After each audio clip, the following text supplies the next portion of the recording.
Hi guys, we were in the chapter migration and we have discussed few things, definition, causes and different types of migration like internal migration, external migration, intercontinental immigration, seasonal migration, imposed migration, different migration, etc.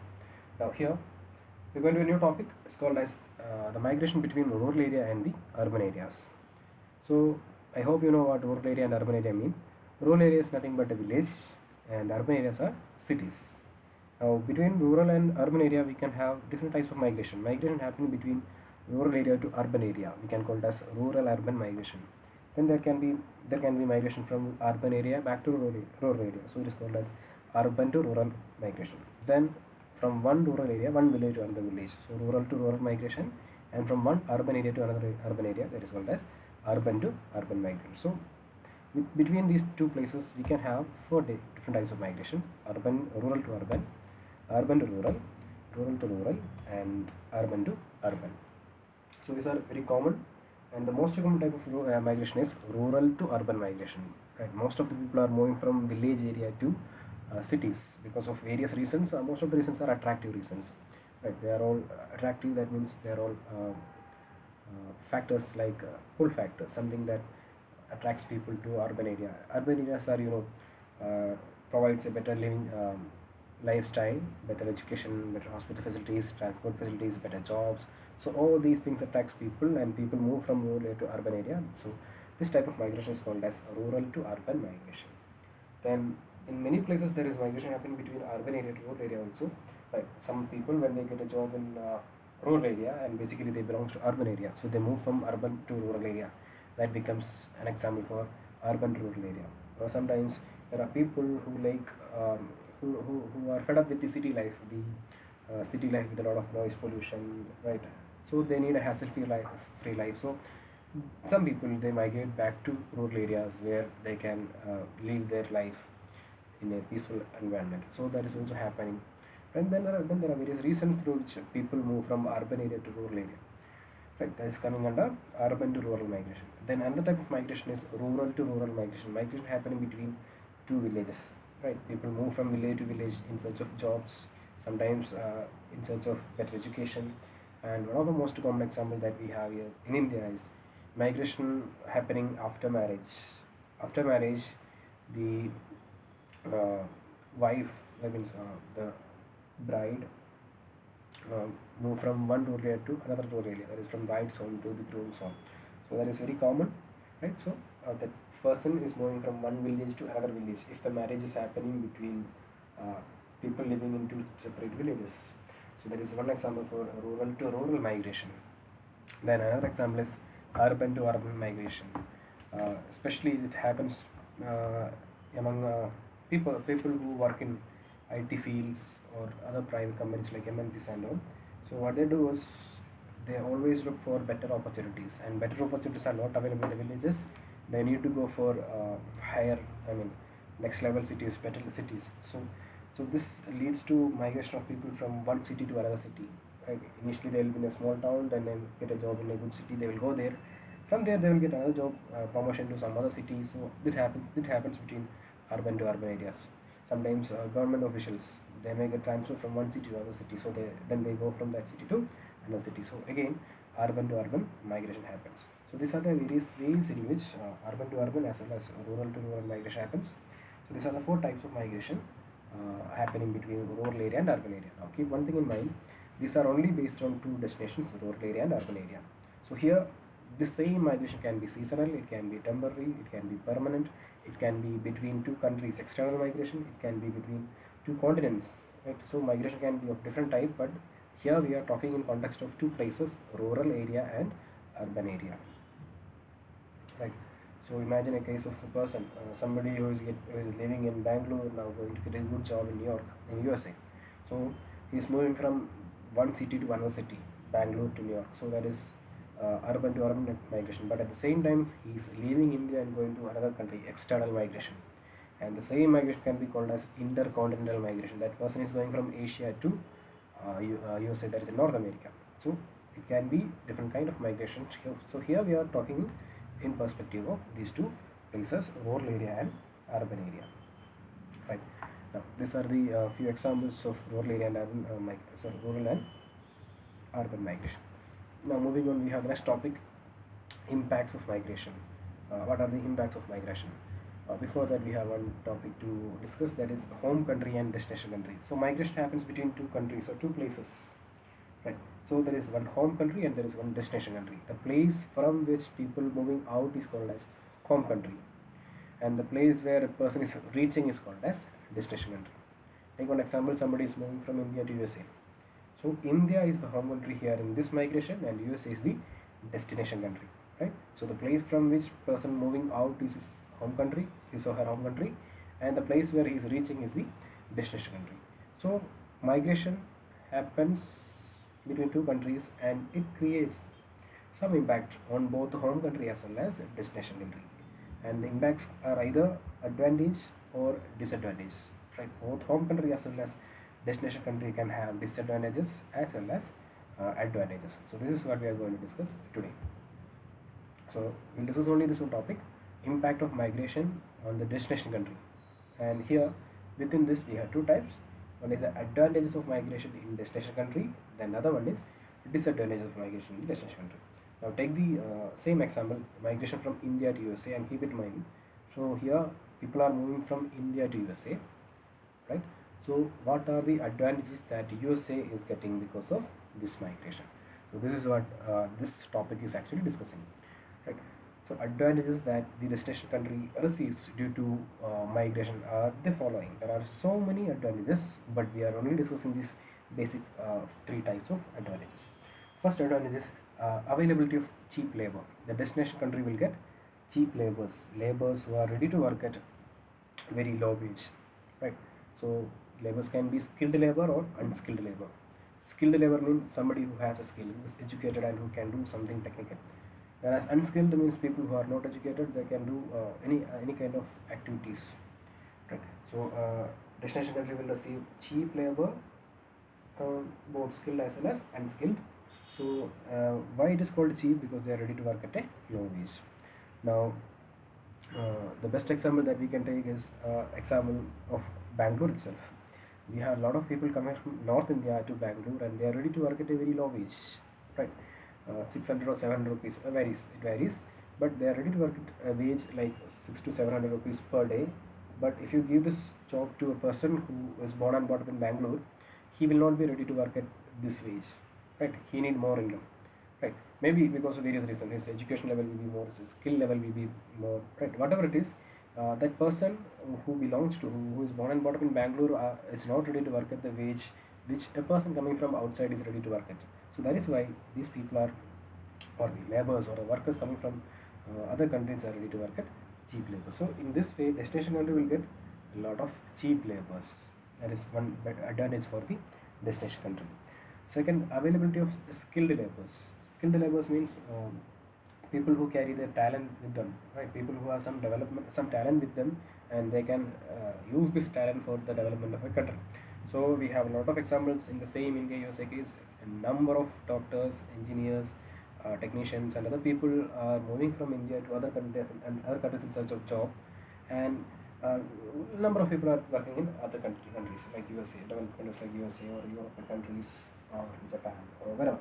So the thing is that that country, the destination country, is skilled laborers also. Now here also the same reason is there, that take the case of a skilled person. Take an example of a doctor, say for example, a doctor who is working in India. Imagine he is getting an amount of salary as X, right, for doing work for 10 hours a day. So if this person works 10 hours a day in USA, he will get maybe 2x salary, almost more, maybe double or more than double. Right? So this is the reason why skilled laborers are migrating out of a country, right? So a doctor who is working in India for 10 hours gets X amount of salary, but if you do the same job in USA, he may get 2x or 3x, right, 2 or 3 times more salary than what he is going to get in India. So because of this reason, people are moving from one country to another country. So the destination country also gets skilled laborers. And the third thing is diversity. Diversity is a state of being diverse or having a different range of things So a destination country receives migrants from various countries. People coming from different countries will have different ideas. So the destination country will get ideas from different corners of the world, and that will help in the overall development of the country. So this helps the destination country to develop much more faster in a better manner. Again, take the same case of USA. Imagine people are going to USA from countries like China, India, Singapore, Japan, Brazil, or any other country. So people coming from different countries will have different ideas. They will have different lifestyles, different food style, different languages with them, different techniques with them. And USA is going to get all these diverse ideas. So these ideas will help in overall development of the country. Right. So we have so many things, so many examples. Take the case of India. Now we have a lot of technologies like almost all this technology, right? Modern techniques like start from the beginning, like uh, before the independence, we got migrants actually. The Britishers and other foreign people, they came to India. They actually ruled India, but we got a lot of ideas from them. The railways in India, the education system in India, all these things we received actually through migration. Right. So migration helps in getting diverse ideas. So these are some of the advantages. And you take the example, some modern day example. People are moving from India to other countries, and the social setups or the cultural activities in India are also taken along with those people. Now, Indian festivals are also celebrated in foreign countries. Right, some of the foreign festivals are also celebrated in India.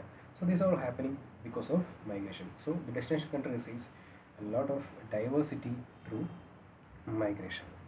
Okay, uh, just like advantages, there are a lot of disadvantages also due to migration. So these are the few disadvantages uh, that the destination country faces. First one is loss of employment. Employment is basically job. So when immigrants or the migrants coming from other countries are ready to take up the jobs, the native workers or the people in the destination country lose their job. Right. If it is happening, if the migration is happening from a less developed country to a more developed country like India to USA, the Indians going to USA will be ready to work at a low wage, low income, and at the same time, the people in USA may not be ready to work at the same wage. They will demand more income or more daily wage or whatever it is. So when there are two set of people, one set of people are people coming from outside but they are ready to work at a low income, and another set is the native people but they need more income. So in those cases, usually the job will be go to the migrants because they are ready to work at a low income. So because of cheap labors, availability of cheap labors, a number of people in the destination country lose their job. That is one disadvantage of migration in the destination country. Then discrimination. Many of the time this happens with migrants. Migrants are going to a new country, right? So migrants will have a different language, different lifestyle, different food style, different dressing style, different behavior, and it is not necessary that the destination people, people in the destination country should always like that. Sometimes they may not like it, and that will lead to some sort of discrimination. People are often discriminated because of the color of the skin, because of the language, right? Because of various reasons. So this lead to discrimination. So discrimination is one disadvantage of migration that is happening in the destination country.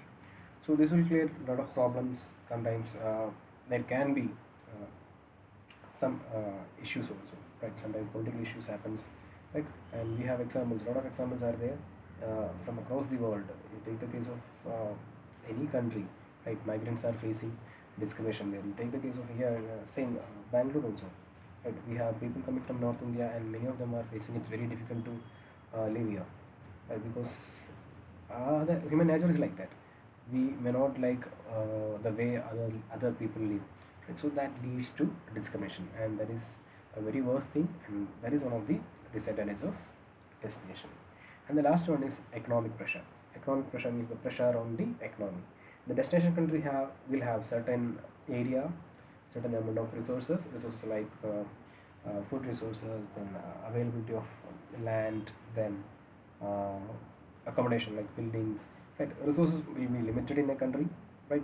Resources increases but at a very slow rate than the increase in the migrants. So when there is more number of people are coming into one country, then there are more number of people to share the resource.